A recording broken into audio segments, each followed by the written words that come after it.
Welcome to falcon excel academy. मैं हूं केवल विजय और मैं आज आपको एमएस एक्सेल में पढ़ाने जा रहा हूं कि हम 15% बोनस के साथ सैलरी को किस तरह से इंक्रीज़ कर सकते हैं। यानी कि हमारे पास जो सैलरी है, बेसिक जो भी सैलरी होगी, जैसे यहाँ पे हमने यहाँ पे सैलरी ऐड की हुई है और इसमें 15% हम न्यू ईयर का बोनस इसमें ऐड करना चाहते हैं तमाम एम्प्लॉयज़ के लिए। तो किस तरह से हम करेंगे, आज हम इसके बारे में पढ़ने वाले हैं आज के फॉर्मूले में।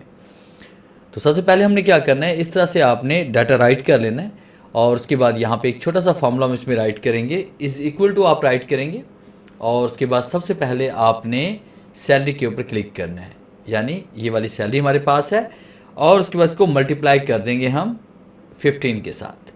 यानी आपने 15% जो बोनस है उसके साथ आप मल्टीप्लाई करेंगे, फिर डिवाइड आपसे कर देंगे 100 के साथ और इसी के अंदर आपने जो बेसिक आपकी सैलरी थी वो सम कर देनी है, यानी प्लस कर देंगे और इंटर प्रेस करेंगे तो आपके पास बेसिक सैलरी यहाँ पे 15% बोनस के साथ ये वाली आ रही है।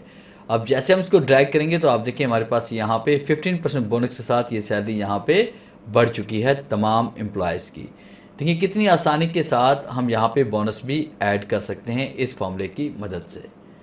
तो ये था मेरा आज का लेक्चर जिसे मैंने आपको पढ़ाया कि आप सैलरी के अंदर किस तरह से बोनस को ऐड कर सकते हैं। उम्मीद है आज के इस लेक्चर में ज़रूर कुछ नया सीखने को मिला होगा। वीडियो अच्छी लगी है तो इसे लाइक कीजिए और अपने दोस्तों के साथ शेयर कीजिए। मिलते हैं हम नेक्स्ट लेक्चर में, तब तक के लिए गुड बाय।